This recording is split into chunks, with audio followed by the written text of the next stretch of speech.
The soft morning light filters through a gap in the roof of an inner courtyard, the atrium. The cool air, scented with morning incense, hangs over the cold marble floors of a domus, a patrician residence in the heart of Rome. The light footsteps of slaves echo in the silence broken only by the distant singing of the first birds. In a richly decorated bedroom, a Roman matron lies on a couch, her mind already organizing the day's tasks, as one of her slaves opens the silk curtains, allowing the golden light to flood the room.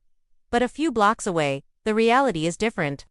The smell of fresh bread mixed with wood smoke and the stench of garbage fills the air of the narrow streets. In an insula, a crowded apartment building, a plebeian woman wakes to the noise of the city rising. The creaking of wagon wheels and the shouts of street vendors are already the soundtrack to her day. She gets up from her simple bed, knowing her day will be long, arduous, and completely unlike that of the patrician. When we imagine women in ancient Rome, we often visualize passive figures, relegated to the domestic sphere, without a voice or power. The image of the Roman woman is often reduced to that of a silent wife and mother, hidden behind her husband. But this is only a part of the story, and the most simplistic one. The reality was much more complex and fascinating. Roman women were not mere shadows. They actively participated in social and economic life, managed large properties, owned businesses, wielded political influence through their husbands and fathers, and could even have notable educations and careers as midwives, poets, and priestesses. A Roman woman's routine was as diverse and full of contrasts as the empire itself. And it is this complexity that we will unravel by looking at a typical day through the eyes of both the elite and the common people. At the height of the Roman Empire, 1st and 2nd centuries AD, society was at its most complex and hierarchical. Power was exercised by the paterfamilias, the male head of the family, who held authority over all members, including his wife. Women, although legally under the guardianship tutela of a man, had far greater freedom of movement and action than in previous civilizations, such as the Greek one. Marriage, for example, was often conducted in a form known as sine manu, where the woman did not pass into her husband's legal authority, remaining under her father's. This allowed her to own property, inherit, and conduct her own business. Education was valued for elite women, who often received the same instruction as their brothers until adolescence, learning Latin, Greek, literature, music, and philosophy. For plebeian women, education was more practical and focused on the skills necessary for work and supporting the family. Roman society was a pyramid of social classes, and each woman's life reflected her place in that structure. Her day began with the beauty ritual. Surrounded by specialized slaves or matrices, she spent hours on her hair and makeup, a process that demonstrated her status. Elaborate hairstyles, with curls fastened by gold pins and pearls, were the norm. She would then dress in the stola, the long and elegant tunic of the Roman matron, and prepare for the This was the time to receive clients, lower-class citizens who came to pay respects and ask for favors.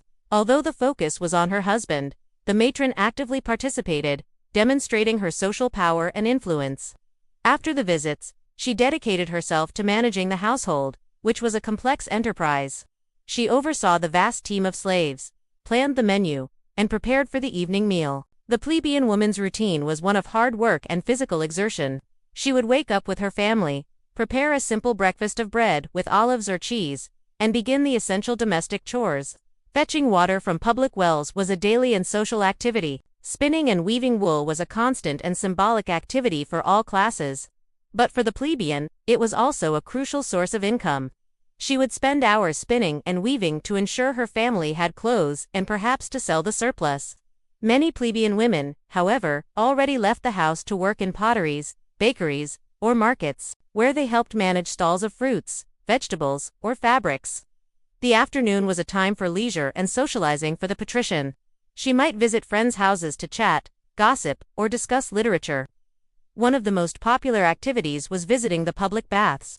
Although the sections for men and women were separate, the baths were a vital social center, where matrons could relax, get massages, and meet with other elite women.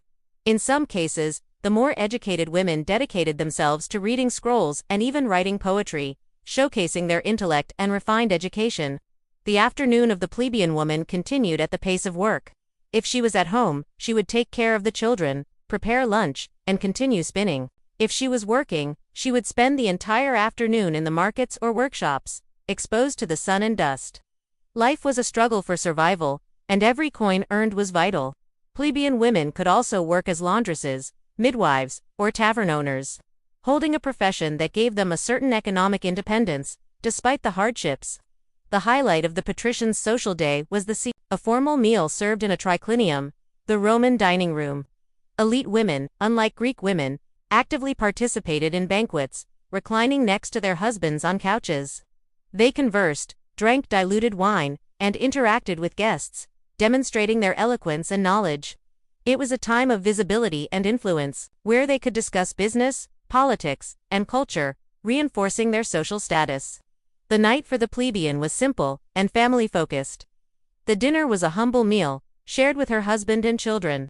After dinner, the family would gather to talk, listen to stories, or simply rest after an exhausting day. Sleep was precious, as the work cycle would begin again at sunrise.